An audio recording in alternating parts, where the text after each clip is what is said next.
Um, with notes, you can wholesale notes just like you can in wholesaling property, flipping contracts. Actually, I believe flipping notes is much easier and safer than flipping property because a lot of states are starting to crack down on wholesalers. Okay. You don't need to have a license to wholesale a note. You don't. But you're only going to make a little bit of money compared to owning the note or buying the note for yourself. You make a flat fee of like $500 a note. Sometimes it's a point like it. When we are brokering or wholesaling performing notes, we'll just charge 1% of the funding amount. We're helping move a portfolio, maybe 2 to 3 points on the asset if it's a non-performing note. Okay. You can do double closings if you're doing 2 contracts. If you don't know the buyer or don't trust the buyer who's buying it from you, to make sure you're protecting your source. When you trust the buyer, we'll usually just use a signed fee agreement. Hey, here's the loan sale agreement and a signed fee agreement so that, hey, when you wire funds into the seller, the bank, you're going to wire us our wholesale fee. Okay.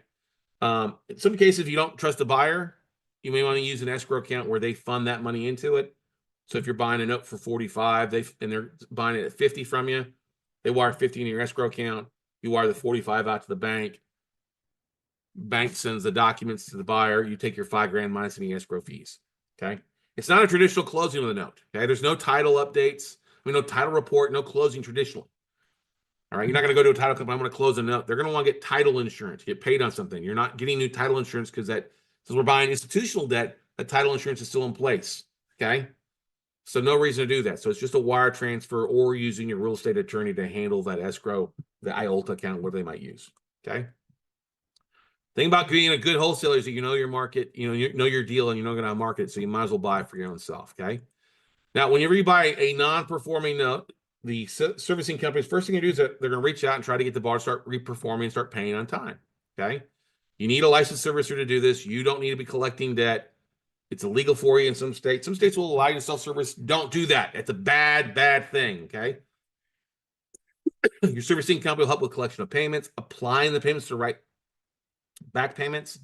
They're going to do right party contact, which is borrower outreach. And that's what RPC stands for, right party contact. You instruct the servicer. So that's what you're paying your servicer for each month, the $25 a month or $95 it's not performing.